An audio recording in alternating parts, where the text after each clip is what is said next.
donate, they're able to put 3 meals out into the community of food insecure. Last year we donated $4,000, so we were able to put another 12,000 meals out into the community for the people that really needed it, and that's a really great thing.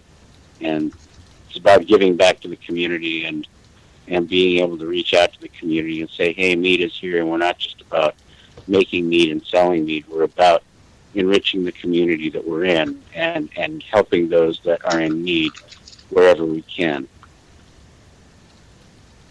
Yeah. Didn't you guys, you provided over 6,000 meals last year, didn't you? 12,000. 12,000, thank you.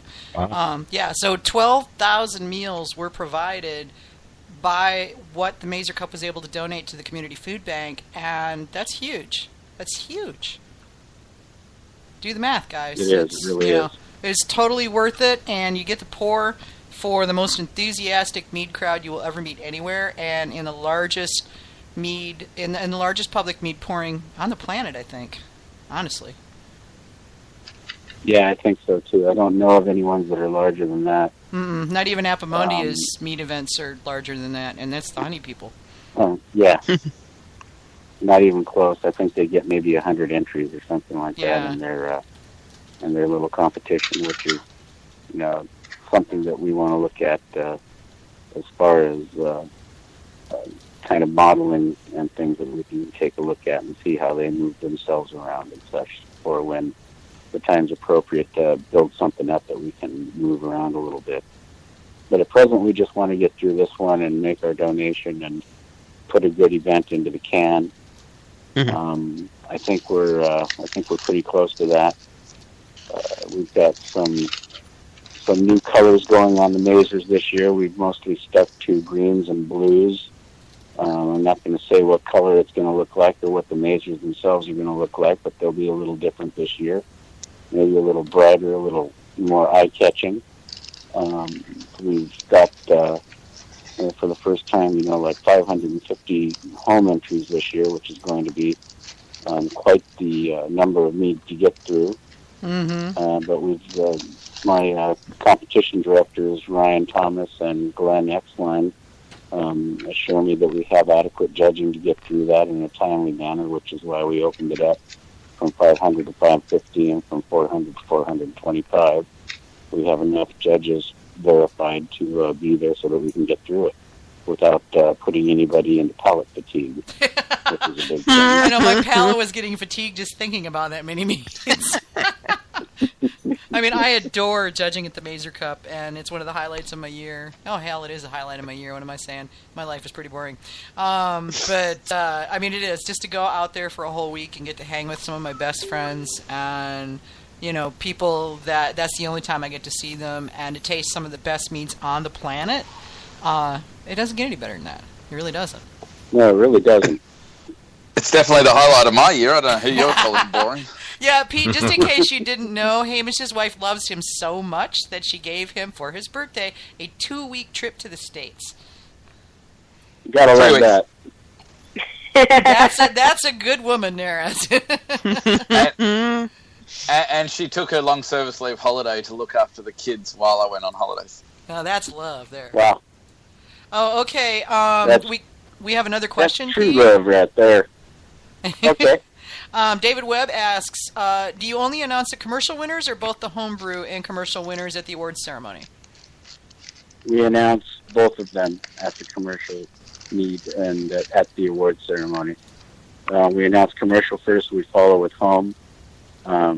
If the folks in the audience there are home mead makers and they're in the audience, they'll receive their cups right there. If not, they'll be mailed to them. Okay.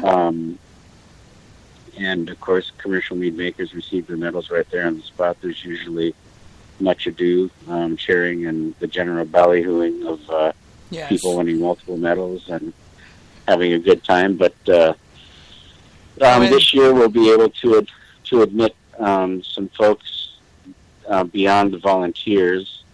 We'll put the tickets up for sale as soon as we have a good grip on exactly how many volunteers we're going to have in there, and then we'll be able to sell enough tickets to fill the room to the fire-safe capacity. and those tickets will go for $30 each. That helps us cover the food, so that we don't take it in the shorts. Because after all, it's in the past we hadn't really been able to have people come into that because we just had to minimize food costs, and then a lot of the home brewers said that, well, hey, we'd really like to be there, and we even had people just show up.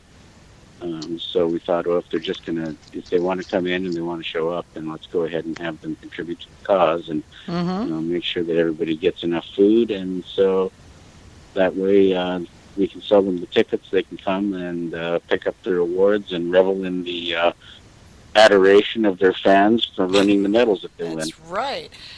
David also goes on to ask, because he's coming to, he's entering the event, he's working the event, and was wondering, stewards get into the awards ceremony? Is that the case? Yes, they do. Excellent. We need to know that you're going to be there, and I'll be there. That way we can get you an armband. So we know BJ's gonna be there. Who's who and what's what. Yeah. Okay. Cool. I'll make sure that my peeps coming in know what to do. Cool. David, that includes you. You're part of my gang. So, just saying. Part of the posse. Part of the posse. Yeah, I got a posse now. Mickey's Cool. peeps. I have a posse. I have minions. Don't make me bring my mono goggle. Oh God, yeah. Well, thank God I do, because God knows I'd have to run the entire AMA conference without anybody to help me. Otherwise, it would be Pete would have to shovel me up off the floor at the end of the whole thing for our dinner. I'll have my goons do it. You'll have your goons do it? Yeah, you better not. You don't get to delegate shit when it comes to me. I'm sorry. That's just not the way it works. I thought he was the Brute Goon Squad. He is the Brute Squad. He is Actually, the Brute Squad. no, Rob's a Brute Squad. Come to that. Oh, okay. Have you seen Rob? He's like 9 feet tall. Oh, God. Yeah. Yeah, he looks like it. To me, he looks 9 9 feet. He looks 9 feet tall to me, but I'm short, so that's not saying much.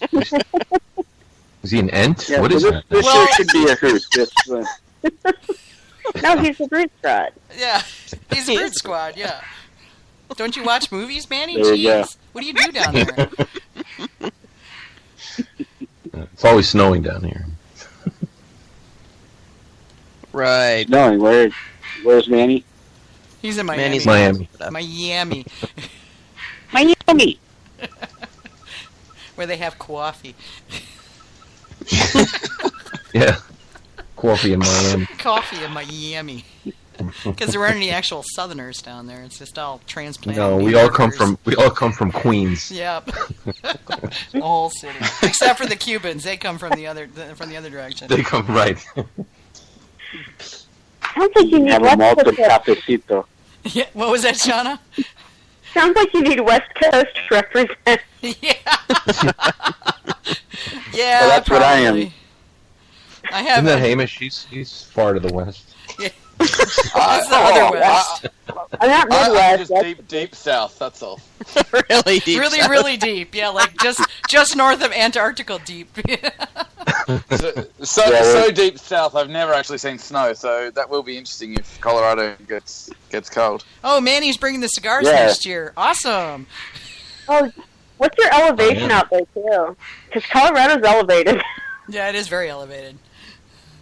In more ways than one. Yeah. Well, they did have this. They did have the Part of Smoke Colorado. Bowl out there that one year. Oh wait, no, sorry, that was the Super Bowl. Sorry. Oh, Yeah, we're at about, I think we're at like 5,200, 5,400 feet. Might be a little bit higher than that. Yeah, I But, think you're. Yeah, I think you're right in the ballpark, within a couple hundred feet, one way or the other. yeah, you'll probably be just fine then. Yeah. It's not like The only time I Colorado. run into problems out there is if I'm having to run up and down stairs a lot. Then the altitude starts to get to me, because I live more or less at sea level. You know. Oh, yeah. Yeah, and I didn't realize that was a problem until the first year that we And you had. can't breathe.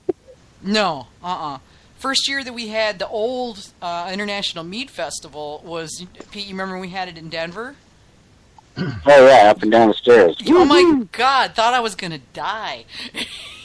I didn't know it was that out of shape. Oh, yeah. Yeah, and then, exactly. That's exactly what I thought. Was like, I didn't know I was that out of shape, and somebody said, dude, you're a mile up in the air. And I'm like, oh, right. Yeah. Never even occurred to me, because, I didn't have this problem at home. Why am I having it here, So, yeah, it was weird. And the second biggest thing that you have to deal with there is dehydration because it's so dry. Oh, God, you got to drink more water than you're used to. And if you're drinking a ton of mead, then you have to drink even more water than that. 2 glasses of water per glass of mead. Yeah. This is sounding very scary, Vicky. Oh, yeah. Yeah, we don't screw around, Hamish. Sorry. We're very serious. The only other time I've been in high elevation, there's been coca leaf. I don't suppose you have a ready supply of coca leaf in Colorado? Yeah, no, it's not quite as high as Argentina, so you should be okay there. But they're more like you'll be all right in Miami, couple of don't miles worry. there. Yeah, Miami. Yeah. Miami, you can dig a hole in the ground and the water will well up. You don't need, No, you take a whole it's ground refined. the leaves. It's a bit too refined in Miami for my taste. You have to watch out for the high elevation alligators in Colorado. Yeah. Yeah. Those flying alligators, you got to watch out for Those them. flying alligators are terrible, yeah. Right. So, Pete, what have you guys picked out for munchies at the Mead Mixer this year? There's always awesome appetizers at the Mead Mixer. Tell us about that. And these are going to be just as awesome this year. We're going to have a various selections of delectable goodies that are kind of matched up loosely to the types of mead that we're going to have there. I don't have the finalized set of hors d'oeuvres in front of me, but if you like what we had last year, this year is going to be better with even more refinement and probably a little more of it too. Basically, we put out a real nice spread for people to go around and nibble on while they're tasting different kinds of meads. We've got Moonlight Meadery and Superstition. Sap House is going to be there. We have a number of other ones, too, that I don't remember off the top of my head. I know that Prairie Rose will be there, and a couple of other folks, too, that are all making fantastic mead. So we'll have Jeff Herbert out there, and Michael Fairbrother, and Ash, and Matt Trahan, or Ash Fishbein and Matt Trahan, I should say, Susan Rudd. We've got some folks coming out from California to pour as well.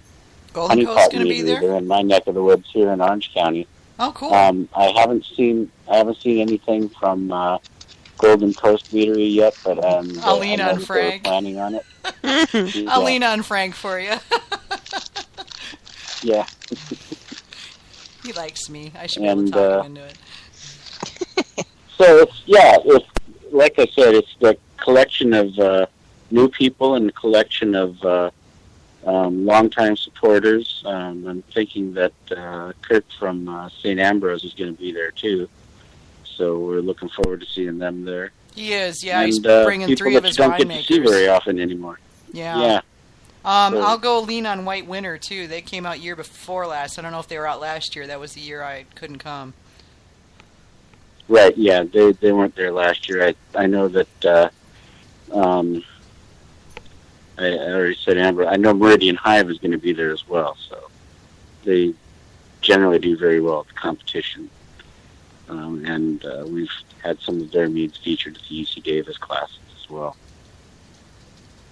Yeah, there's some really good people. I've got a list of people I need to chat up on behalf of the MCI that just need to be pouring. So you need to let me know so I don't talk to the ones that are already there.